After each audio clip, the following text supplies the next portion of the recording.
Good evening, and welcome to Storytime with Nuncle Will, A Christmas Carol by Charles Dickens, Stave 3. Now, are you sitting comfortably? Then I'll begin. Chapter 3. The second of the three spirits. Awaking in the middle of a prodigiously tough snore and sitting up in bed to get his thoughts together, Scrooge had no occasion to be told that the bell was again upon the stroke of 1. He felt that he was restored to consciousness in the right nick of time for the especial purpose of holding a conference with the second messenger dispatched to him through Jacob Marley's intervention. But finding that he turned uncomfortably cold when he began to wonder which of his curtains this new spectre would draw back, he put them every one aside with his own hands, and lying down again established a sharp lookout all round the bed, for he wished to challenge the spirit on the moment of its appearance, and did not wish to be taken by surprise and made nervous. Gentlemen of the free and easy sort, who plume themselves on being acquainted with a move or two, and being usually equal to the time of day, express the wide range of their capacity for adventure by observing that they are good for anything, from pitch and toss to manslaughter, between which opposite extremes no doubt there lies a tolerably wide and comprehensive range of subjects.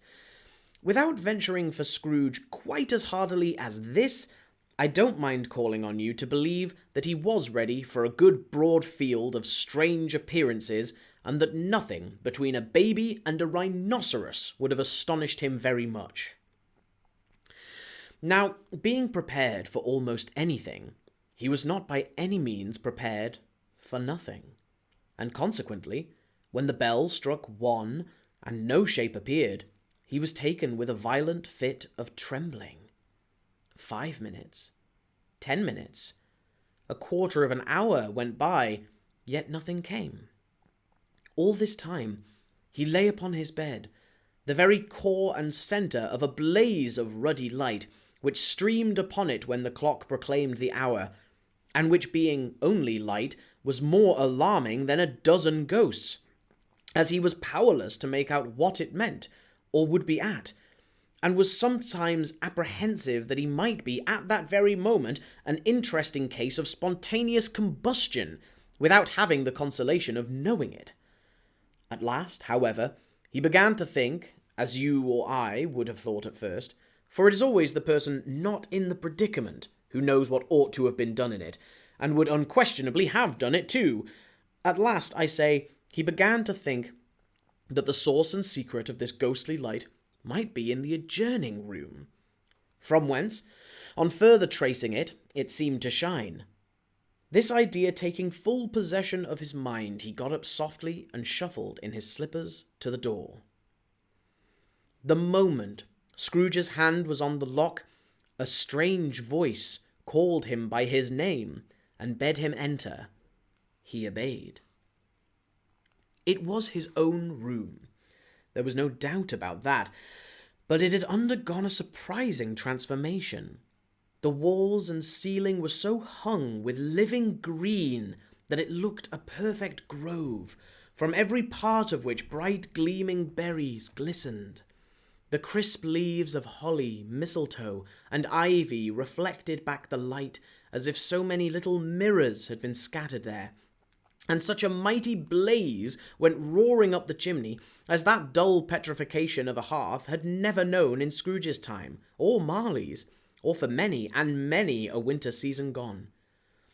Heaped up on the floor to form a kind of throne were turkeys, geese, game, poultry, brawn, great joints of meat, sucking pigs, long wreaths of sausages, mince pies, plum puddings, barrels of oysters, red-hot chestnuts, cherry-cheeked apples, juicy oranges, luscious pears, immense twelfth cakes, and seething bowls of punch that made the chamber dim with their delicious steam. In easy state upon this couch, there sat a jolly giant, glorious to see, who bore a glowing torch in shape not unlike Plenty's horn, and held it up, high up, to shed its light on Scrooge as he came peeping round the door. "Come in!" exclaimed the ghost. "Come in and know me better, man!" Scrooge entered timidly, and hung his head before this spirit. He was not the dogged Scrooge he had been, and though the spirit's eyes were clear and kind, he did not like to meet them. "I am the ghost of Christmas Present," said the spirit. "Look upon me." Scrooge reverently did so. It was clothed in one simple deep green robe or mantle, bordered with white fur. This garment hung so loosely on the figure that its capacious breast was bare, as if disdaining to be warded or concealed by any artifice. Its feet, observable beneath the ample folds of the garment, were also bare, and on its head it wore no other covering than a holly wreath, set here and there with shining icicles. Its dark brown curls were long and free as its genial face, its sparkling eye, its open hand, its cheery voice, its unconstrained demeanour, and its joyful air.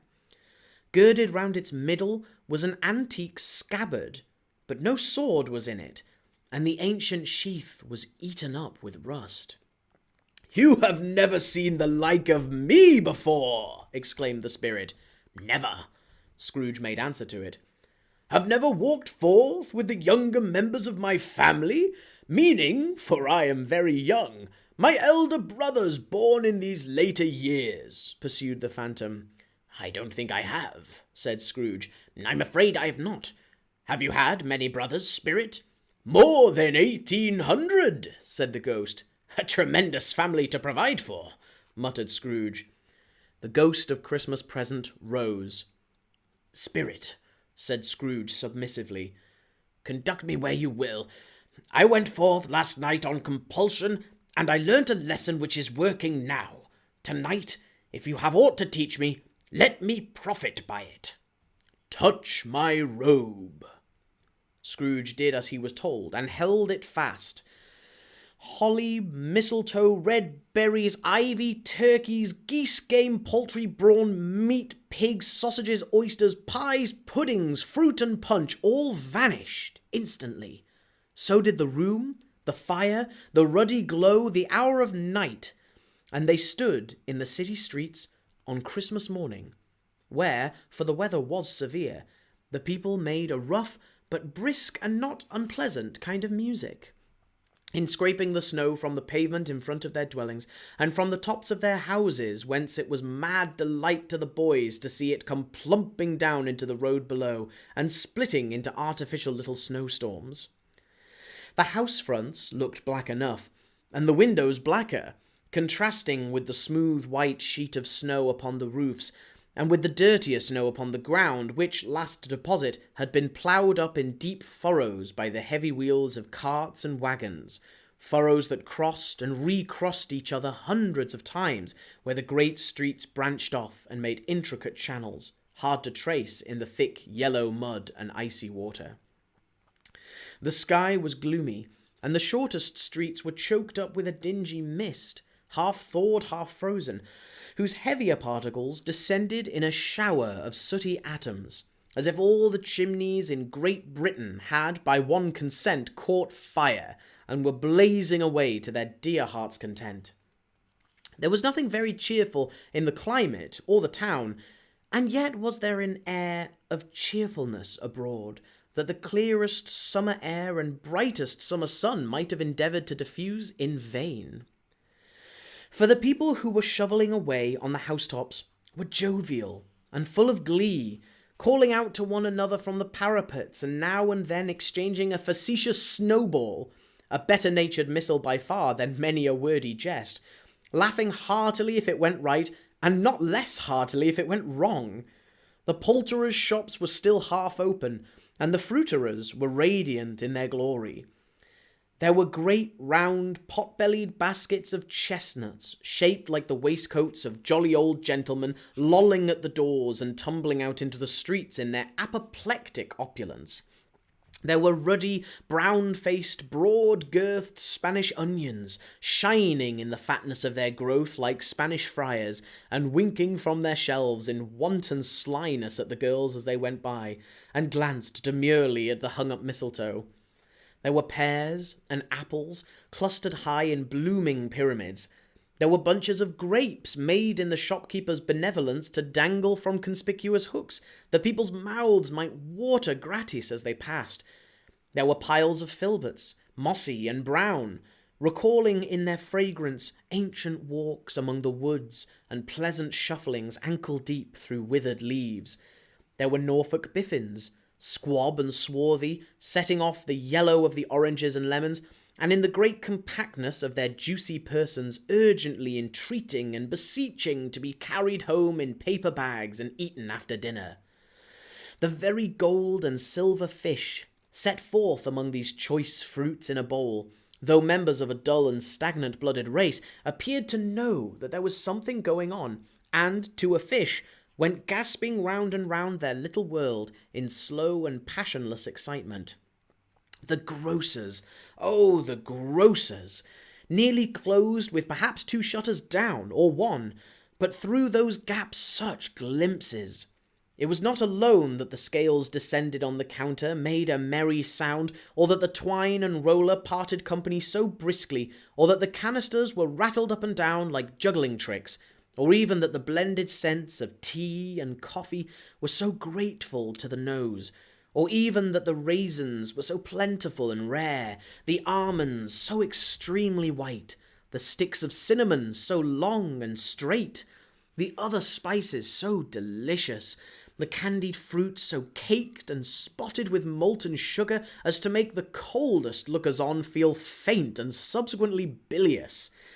Nor was it that the figs were moist and pulpy, or that the French plums blushed in modest tartness from their highly decorated boxes, or that everything was good to eat, and in its Christmas dress, but the customers were all so hurried and so eager in the hopeful promise of the day that they tumbled up against each other at the door, clashing their wicker baskets wildly, and left their purchases upon the counter and came running back to fetch them, and committed hundreds of the like mistakes in the best humour possible. While the grocer and his people were so frank and fresh that the polished hearts with which they fastened their aprons might have been their own, worn outside for general inspection, and for Christmas doors to peck at if they chose. But soon the steeples called good people all to church and chapel, and away they came, flocking through the streets in their best clothes and with their gayest faces, and at the same time there emerged from scores of by-streets, lanes, and nameless turnings innumerable people carrying their dinners to the bakers' shops. The sight of these poor revellers appeared to interest the spirit very much, for he stood with Scrooge beside him in a baker's doorway, and taking off the covers as their bearers passed, sprinkled incense on their dinners from his torch. And it was a very uncommon type of torch. For once or twice, when there were angry words between some dinner carriers who had jostled each other, he shed a few drops of water on them from it, and their good humour was restored directly, for they said it was a shame to quarrel upon Christmas Day, and so it was, God love it, so it was.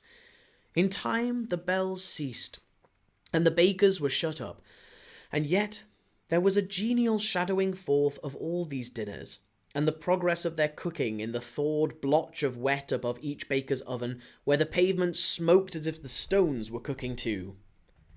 "Is there a particular flavour in what you sprinkle from your torch?" asked Scrooge. "There is.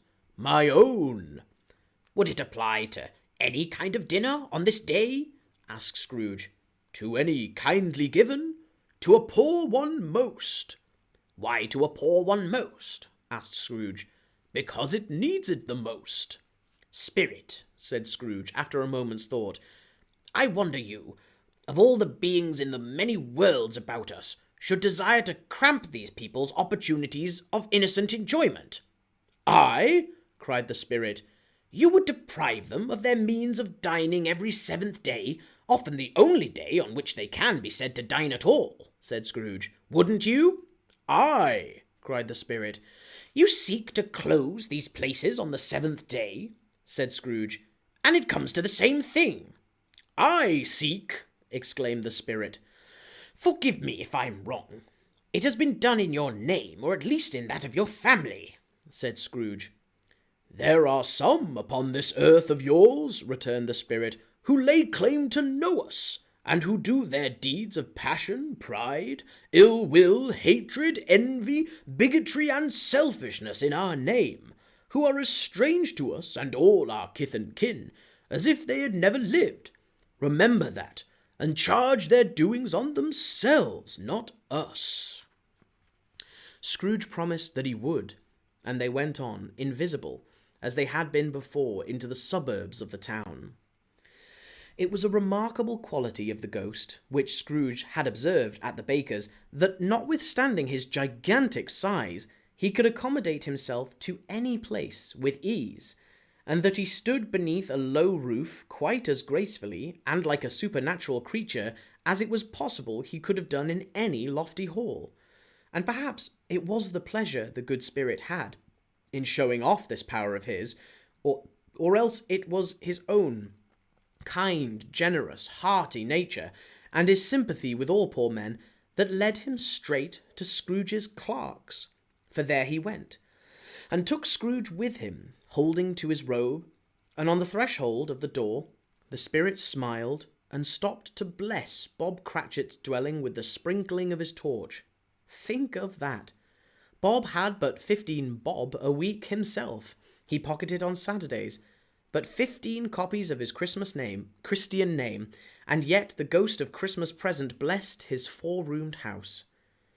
Then up rose Mrs. Cratchit, Cratchit's wife, dressed out but poorly in a twice-turned gown, but brave in ribbons, which are cheap and make a goodly show for 6pence. And she laid the cloth, assisted by Belinda Cratchit, second of her daughters, also brave in ribbons, while Master Peter Cratchit plunged a fork into the saucepan of potatoes, and getting the corners of his monstrous shirt-collar, Bob's private property conferred upon his son and heir in honour of the day, into his mouth, rejoiced to find himself so gallantly attired, and yearned to show his linen in the fashionable parks.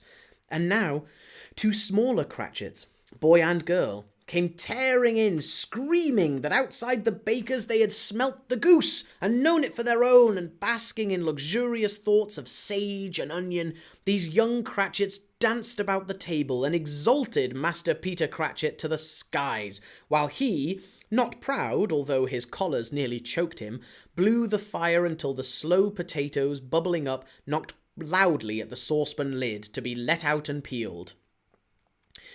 "Whatever has got your precious father, then?" said Mrs. Cratchit, "and your brother, Tiny Tim?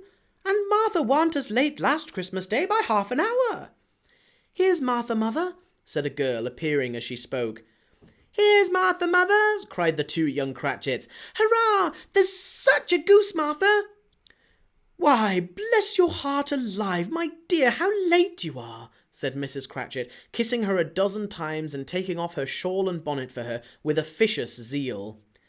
"We'd a deal of work to finish up last night," replied the girl, "and had to clear away this morning, mother." "Well, never mind so long as you are come," said Mrs. Cratchit. "Sit ye down before the fire, my dear, and have a warm, Lord bless ye." "No, no, there's father coming," cried the 2 young Cratchits, who were everywhere at once. "Hide, Martha, hide!" So Martha hid herself, and in came little Bob, the father, with at least 3 feet of comforter, exclusive of the fringe, hanging down before him, and his threadbare clothes darned up and brushed to look seasonable, and Tiny Tim upon his shoulder. Alas for Tiny Tim! He bore a little crutch, and had his limbs supported by an iron frame. "Why, where's our Martha?" cried Bob Cratchit, looking around. "Not coming," said Mrs. Cratchit. "Not coming?" said Bob, with a sudden declension in his high spirits, for he had been Tim's blood horse all the way from church, and had come home rampant. "Not coming upon Christmas Day?" Martha didn't like to see him disappointed if it were only in joke, so she came out prematurely from behind the closet door and ran into his arms while the two young Cratchits hustled Tiny Tim and bore him off into the wash-house, that he might hear the pudding singing in the copper. "And how did little Tim behave?" asked Mrs. Cratchit, when she had rallied Bob on his credulity, and Bob had hugged his daughter to his heart's content. "As good as gold," said Bob, "and better. Somehow he gets thoughtful, sitting by himself so much, and thinks the strangest things you ever heard. He told me, coming home, that he hoped the people saw him in the church because he was a cripple, and it might be pleasant to them to remember upon Christmas Day who made lame beggars walk and blind men see." Bob's voice was tremulous when he told them this, and trembled more when he said that Tiny Tim was growing strong and hearty. His active little crutch was heard upon the floor, and back came Tiny Tim before another word was spoken, escorted by his brother and sister to his stool before the fire, and while Bob, turning up his cuffs, as if, poor fellow, they were capable of being made more shabby, compounded some hot mixture in a jug with gin and lemons, and stirred it round and put it on the hob to simmer. Master Peter and the two ubiquitous young Cratchits went to fetch the goose, with which they soon returned in high procession. Such a bustle ensued that you might have thought a goose the rarest of all birds, a feathered phenomenon, to which a black swan was a matter of course. And in truth it was something very like it in that house. Mrs. Cratchit made the gravy, ready beforehand in a little saucepan, hissing hot. Master Peter mashed the potatoes with incredible vigour. Miss Belinda sweetened up the apple sauce. Martha dusted the hot plates. Bob took Tiny Tim beside him in a tiny corner at the table. The two young Cratchits set chairs for everybody, not forgetting themselves, and mounting guard upon their posts, crammed spoons into their mouths, lest they should shriek for goose before their turn came to be helped. At last the dishes were set on, and grace was said.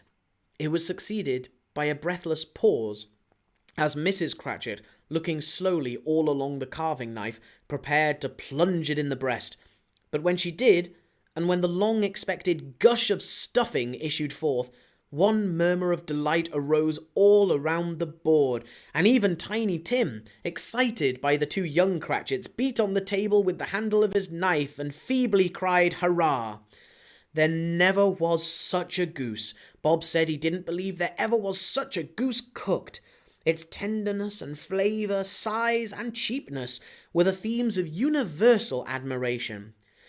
Eked out by the apple sauce and mashed potatoes, it was a sufficient dinner for the whole family. Indeed, as Mrs. Cratchit said with great delight, surveying one small atom of a bone upon the dish, they hadn't ate it all at last, yet every one had had enough, and the youngest Cratchits in particular were steeped in sage and onion to the eyebrows. But now the plates were being changed by Miss Belinda. Mrs. Cratchit left the room alone, too nervous to bear witness, to take the pudding up and bring it in. Suppose it should not be done enough. Suppose it should break in turning out. Suppose somebody should have got over the wall of the backyard and stolen it while they were merry with the goose. A supposition at which the two young Cratchits became livid. All sorts of horrors were supposed. Hallo, a great deal of steam! The pudding was out of the copper. A smell like a washing day. That was the cloth. A smell like an eating house and a pastry cook's next door to each other, with a laundress's next door to that. That was the pudding. In half a minute Mrs. Cratchit entered, flushed but smiling proudly, with the pudding like a speckled cannonball, so hard and firm, blazing in half a quartern of ignited brandy, and bedight with Christmas holly stuck into the top.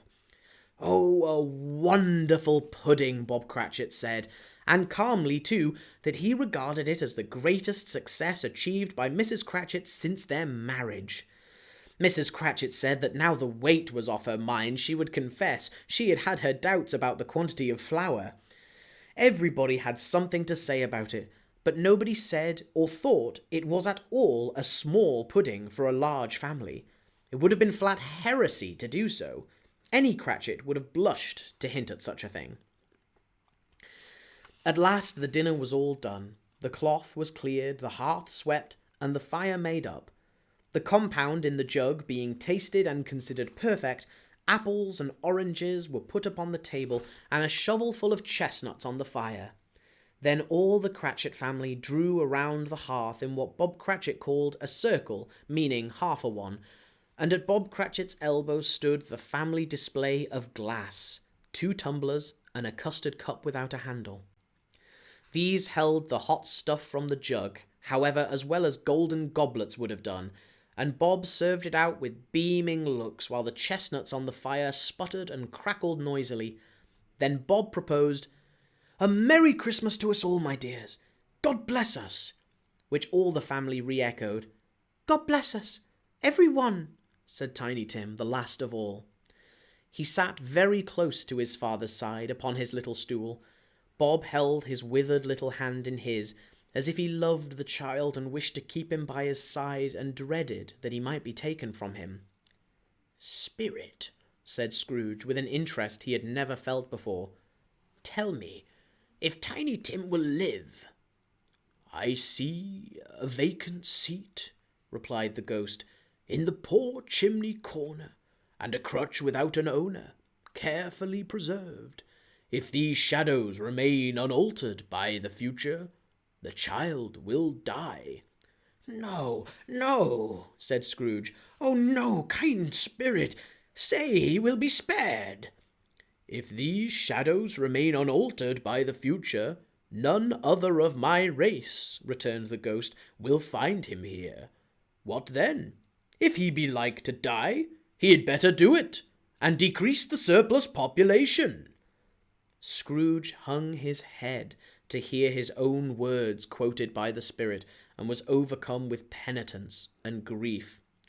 "Man," said the ghost, "if man you be in heart, not adamant, forbear that wicked cant until you have discovered what the surplus is, and where it is. Will you decide what men shall live, what men shall die? It may be that in the sight of heaven you're more worthless and less fit to live than millions like this poor man's child.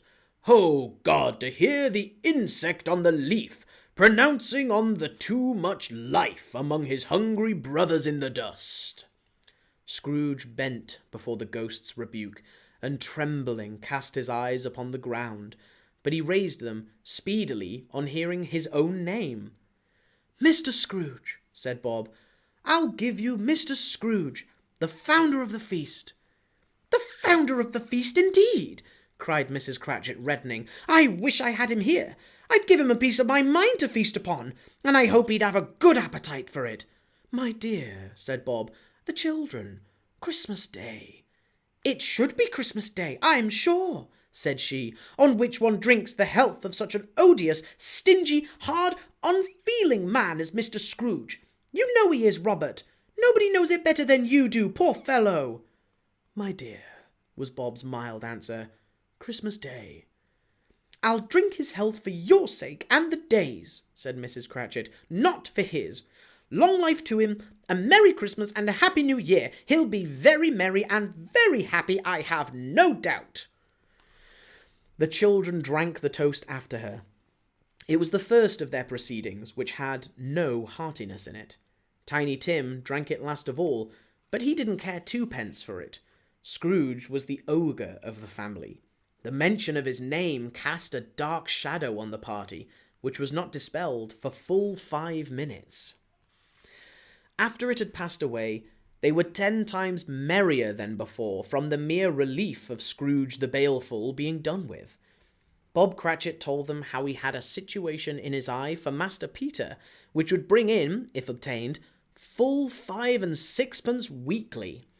The 2 young Cratchits laughed tremendously at the idea of Peter's being a man of business, and Peter himself looked thoughtfully at the fire from between his collars, as if he were deliberating what particular investments he should favour when he came into the receipt of that bewildering income. Martha, who was a poor apprentice at a milliner's, then told them what kind of work she had to do, and how many hours she worked at a stretch, and how she meant to lie abed tomorrow morning for a good long rest, tomorrow being a holiday she passed at home. Also, how she had seen a countess and a lord some days before, and how the lord, was about as much as tall as Peter, at which Peter pulled up his collars so high that you couldn't have seen his head if you had been there. All this time the chestnuts and the jug went round and by they had a song about a lost child travelling in the snow from Tiny Tim, who had a plaintive little voice and sang it very well indeed. There was nothing of high mark in this. They were not a handsome family. They were not well dressed. Their shoes were far from being waterproof. Their clothes were scanty. And Peter might have known, and very likely did, the inside of a pawnbroker's. But they were happy, grateful, pleased with one another, and contented with the time. And when they faded, and looked happier yet in the bright sprinklings of the Spirit's torch at parting, Scrooge had his eye upon them, and especially on Tiny Tim, until the last. By this time it was getting dark, and snowing pretty heavily, and as Scrooge and the Spirit went along the streets, the brightness of the roaring fires in kitchens, parlours, and all sorts of rooms was wonderful. Here the flickering of the blaze showed preparations for a cosy dinner, with hot plates baking through and through before the fire, and deep red curtains ready to be drawn to shut out cold and darkness. There all the children of the house were running out into the snow to meet their married sisters, brothers, cousins, uncles, aunts, and be the first to greet them. Here again were shadows on the window blinds of guests assembling, and there a group of handsome girls, all hooded and fur-booted, and all chattering at once, tripped lightly off to some near neighbour's house, where, woe upon the single man who saw them enter, artful witches well they knew it, in a glow. But if you had judged from the numbers of people on their way to friendly gatherings, you might have thought that no one was at home to give them welcome when they got there, instead of every house expecting company and piling up its fires half chimney high. Blessings on it, how the ghost exulted! How it bared its breadth of breast, and opened its capacious palm, and floated on, outpouring with a generous hand its bright and harmless mirth on everything within its reach. The very lamplighter, who ran on before dotting the dusky street with specks of light, and who was dressed to spend the evening somewhere, laughed out loudly as the Spirit passed, though little kenned the lamplighter that he had any company but Christmas. And now, without a word of warning from the ghost, they stood upon a bleak and desert moor, where monstrous masses of rude stone were cast about, as though it were the burial place of giants, and water spread itself wheresoever it listed, or would have done so but for the frost that held it prisoner, and nothing grew but moss and furze, and coarse rank grass. Down in the west the setting sun had left a streak of fiery red which glared upon the desolation for an instant like a sullen eye, and frowning lower, lower, lower yet, was lost in the thick gloom of darkest night. "What place is this?" asked Scrooge. "A place where miners live, who labour in the bowels of the earth," returned the Spirit. "But they know me. See!" A light shone from the window of a hut, and swiftly they advanced towards it. Passing through the wall of mud and stone, they found a cheerful company assembled round a glowing fire. An old man and woman, with their children and their children's children, and another generation beyond that, all decked out gaily in their holiday attire. The old man, in a voice that seldom rose above the howling of the wind upon the barren waste, was singing them a Christmas song. It had been a very old song when he was a boy, and from time to time they all joined in the chorus. So surely as they raised their voices, the old man got quite blithe and loud, and so surely as they stopped, his vigour sang again. The Spirit did not tarry here, but bade Scrooge hold his robe, and passing on above the moor, sped whither? Not to sea? To sea! To Scrooge's horror, looking back, he saw the last of the land, a frightful range of rocks behind them, and his ears were deafened by the thundering of water as it rolled and roared and raged among the dreadful caverns it had worn, and fiercely tried to undermine the earth. Built upon a dismal reef of sunken rocks some league or so from shore, on which the waters chafed and dashed the wild year through, there stood a solitary lighthouse. Great heaps of seaweed clung to its base, and storm birds, born of the wind, one might suppose, as seaweed of the water, rose and fell about it like the waves they skimmed. But even here, two men who watched the light had made a fire, that through the loophole in the thick stone wall shed out a ray of brightness on the awful sea. Joining their horny hands over the rough table at which they sat, they wished each other Merry Christmas in their can of grog, and one of them, the elder too, with his face all damaged and scarred with hard weather, as the figurehead of an old ship might be, struck up a sturdy song that was like a gale in itself. Again, the ghost sped on, above the black and heaving sea, on, until being far away, as he told Scrooge, from any shore, they lighted on a ship. They stood beside the helmsman at the wheel, the lookout in the bow, the officers who had the watch, dark, ghostly figures in their several stations, but every man among them hummed a Christmas tune, or had a Christmas thought, or spoke below his breath to his companion of some bygone Christmas day, with homeward hopes belonging to it. And every man on board, waking or sleeping, good or bad, had had a kinder word for another on that day than on any day in the year, and had shared to some extent in its festivities, and had remembered those he cared for at a distance, and had known that they delighted to remember him. It was a great surprise to Scrooge, while listening to the moaning of the wind, and thinking what a solemn thing it was to move on through the lonely darkness over an unknown abyss whose depths were secrets as profound as death. It was a great surprise to Scrooge, while thus engaged, to hear a hearty laugh. It was a much greater surprise to Scrooge to recognise it as his own nephew's, and to find himself in a bright, dry, gleaming room, with the spirit standing smiling by his side and looking at that same nephew with approving affability. "Ha, ha, ha!" laughed Scrooge's nephew. "Ha, ha, ha! If you should happen by any unlikely chance to know a man more blessed in a laugh than Scrooge's nephew, all I can say is I should like to know him too. Introduce him to me and I'll cultivate his acquaintance." It is a fair, even-handed, noble adjustment of things that while there is infection in disease and sorrow, there is nothing in the world so irresistibly contagious as laughter and good humour. When Scrooge's nephew laughed in this way, holding his sides, rolling his head, and twisting his face into the most extravagant contortions, Scrooge's niece, by marriage, laughed as heartily as he, and their assembled friends, being not a bit behindhand, roared out lustily, "Ha, ha, ha, ha, ha, ha, ha! He said that Christmas was a humbug, as I live!" cried Scrooge's nephew. "He believed it too." "More shame for him, Fred," said Scrooge's niece indignantly. "Bless those women, they never do anything by halves. They are always in earnest."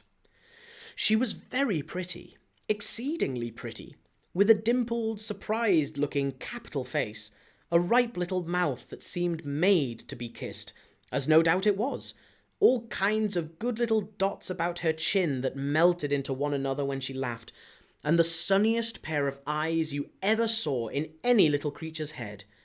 Altogether, she was what you might have called provoking, you know, but satisfactory too. Oh, perfectly satisfactory. "He's a comical old fellow," said Scrooge's nephew. "That's the truth, and not so pleasant as he might be. However, his offences carry their own punishment, and I have nothing to say against him." "I'm sure he is very rich, Fred," hinted Scrooge's niece. "At least you always tell me so." "What of that, my dear?" said Scrooge's nephew. "His wealth is of no use to him. He don't do any good with it. He don't make himself comfortable with it. He hasn't the satisfaction of thinking that he is ever going to benefit us with it." "I have no patience with him," observed Scrooge's niece. Scrooge's niece's sisters and all the other ladies expressed the same opinion. "Oh, I have," said Scrooge's nephew. "I'm sorry for him. I couldn't be angry with him if I tried. Who suffers by his ill whims? Himself, always. Here he takes it into his head to dislike us, and he won't come and dine with us. What's the consequence? He don't lose much of a dinner." "Indeed, I think he loses a very good dinner," interrupted Scrooge's niece, Everybody else said the same, and they must be allowed to have been competent judges because they had just had dinner and, with the dessert upon the table, were clustered round the fire by lamplight. "Well, I'm very glad to hear it," said Scrooge's nephew, "because I haven't great faith in these young housekeepers. What do you say, Topper?" Topper had clearly got his eye upon one of Scrooge's niece's sisters, for he answered that a bachelor was a wretched outcast who had no right to express an opinion on the subject, whereat Scrooge's niece's sister, the plump one with the lace tucker, not the one with the roses, blushed. "Do go on, Fred," said Scrooge's niece, clapping her hands. "He never finishes what he begins to say. He's such a ridiculous fellow."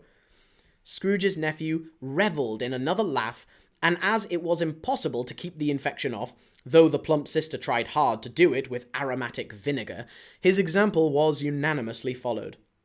"I was going to say," said Scrooge's nephew, "that the consequences of him taking a dislike to us, and not making merry with us, is, as I think, that he loses some pleasant moments which could do him no harm.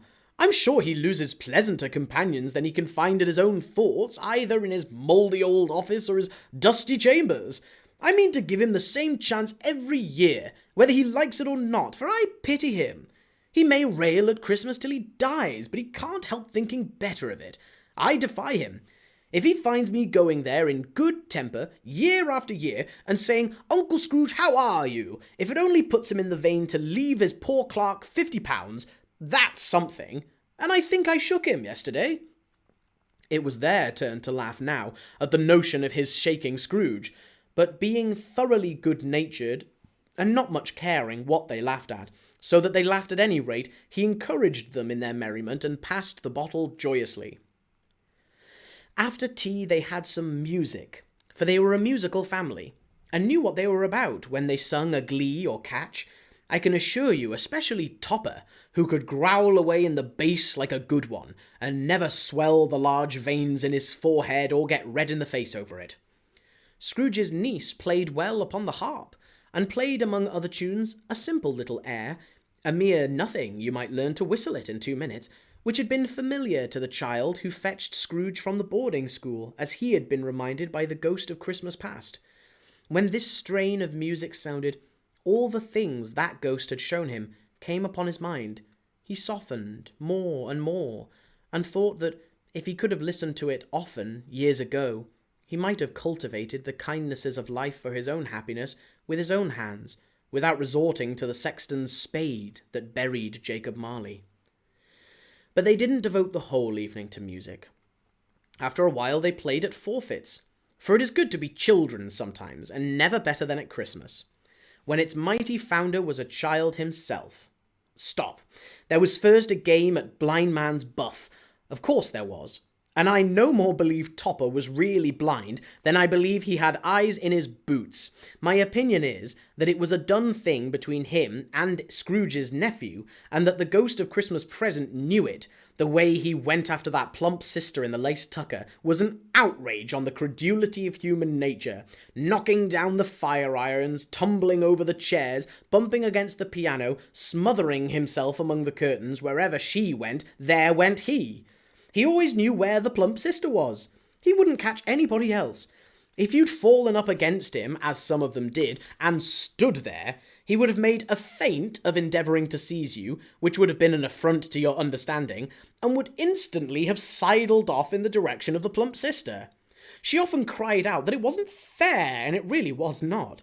But when at last he caught her, when, in spite of all her silken rustlings and her rapid flutterings past him, he got her into a corner whence there was no escape, then his conduct was the most execrable. For his pretending not to know her, his pretending that it was necessary to touch her head-dress, and further to assure himself of her identity by pressing a certain ring upon her finger and a certain chain about her neck, was vile, monstrous. No doubt she told him her opinion of it when, another blind man being in office, they were so very confidential together behind the curtains. Scrooge's niece was not one of the blind man's buff party, but was made comfortable with a large chair and a footstool in a snug corner, where the ghost and Scrooge were close behind her. But she joined in the forfeits, and loved her love to admiration with all the letters of the alphabet. Likewise, at the game of how, when, and where, she was very great, and to the secret joy of Scrooge's nephew, beat her sisters hollow, though they were sharp girls too, as Topper could have told you.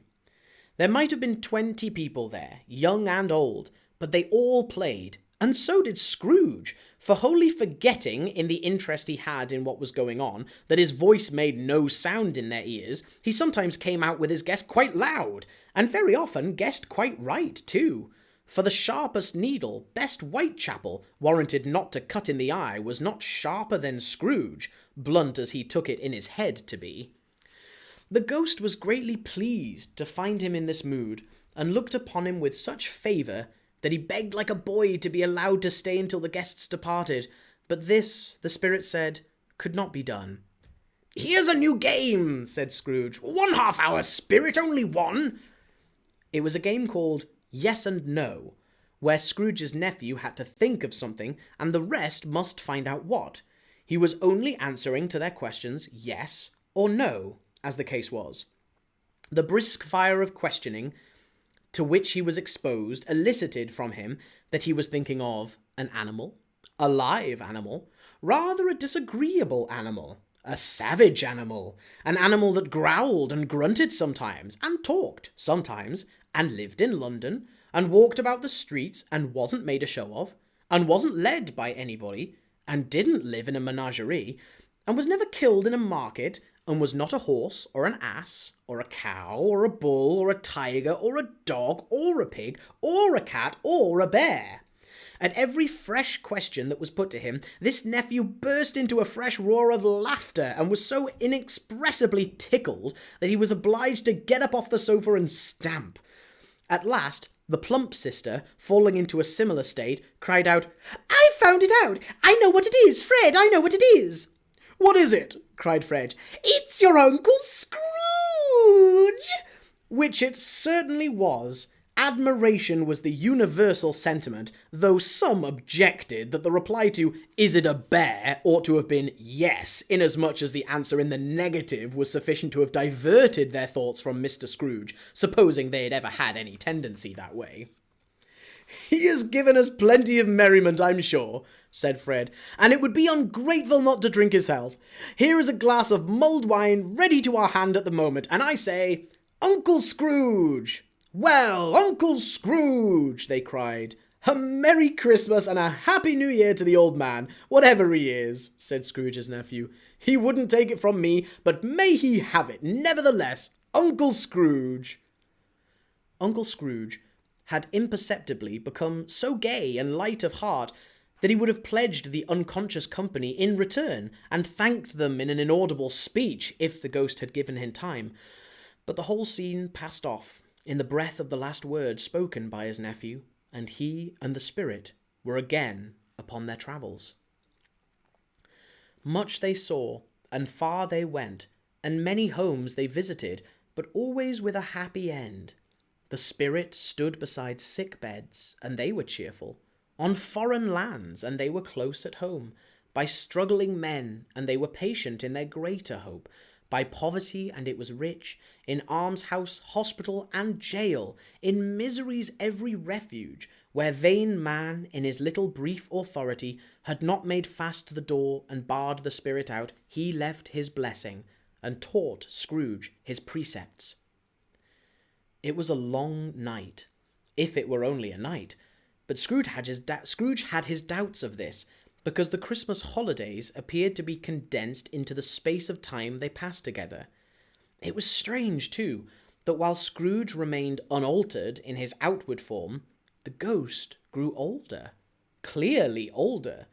Scrooge had observed this change, but never spoke of it, until they left a children's 12th night party, when, looking at the spirit as they stood together in an open place, he noticed that his hair was grey. "Are spirits' lives so short?" asked Scrooge. "My life upon this globe is very brief," replied the ghost. "It ends tonight." "Tonight?" cried Scrooge. "Tonight at midnight. Hark! The time is drawing near." The chimes were ringing the 11:75 at that moment. "Forgive me if I'm not justified in what I ask," said Scrooge, looking intently at the spirit's robe, "but I see something strange, and not belonging to yourself, protruding from your skirt. Is it a foot or a claw?" "It might be a claw, for the flesh there is upon it," was the spirit's sorrowful reply. "Look here." From the foldings of its robe it brought 2 children, wretched, abject, frightful, hideous, miserable. They knelt down at its feet and clung upon the outside of its garment.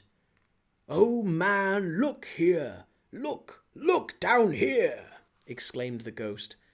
They were a boy and girl, yellow, meagre, ragged, scowling, wolfish, but prostrate too in their humility. Where graceful youth should have filled their features out and touched them with its freshest tints, a stale and shriveled hand like that of age had pinched and twisted them and pulled them into shreds. Where angels might have sat enthroned, devils lurked and glared out menacing. No change, no degradation, no perversion of humanity in any grade, through all the mysteries of wonderful creation, has monsters half so horrible and dread. Scrooge started back, appalled. Having them shown to him in this way, he tried to say they were fine children, but the words choked themselves rather than be parties to a lie of such enormous magnitude. "Spirit, are they yours?" Scrooge could say no more. "They are man's," said the spirit, looking down upon them, "and they cling to me, appealing from their fathers. This boy is ignorance, this girl is want. Beware them both, and all of their degree. But most of all, beware this boy, for on his brow I see that written which is doom, unless the writing be erased. Deny it," cried the spirit, stretching out its hand towards the city. "Slander those who tell it ye. Admit it for your facetious purposes, and make it worse, and bide the end." "Have they no refuge or resource?" cried Scrooge. "Are there no prisons?" said the spirit, turning on him for the last time with his own words. "Are there no workhouses?" The bell struck 12. Scrooge looked about him for the ghost, and saw it not. As the last stroke ceased to vibrate, he remembered the prediction of old Jacob Marley, and lifting up his eyes, beheld a solemn phantom, draped and hooded, coming like a mist along the ground towards him. And that is where we'll leave it for tonight. Join us again tomorrow for Stave 4.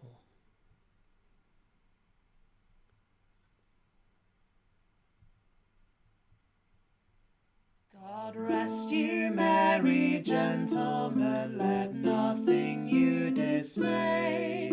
For Jesus Christ our Saviour was born on Christmas Day, to save us all from Satan's power when we were gone astray. Oh, tidings of comfort and joy, comfort and joy. Oh, tidings of comfort and joy.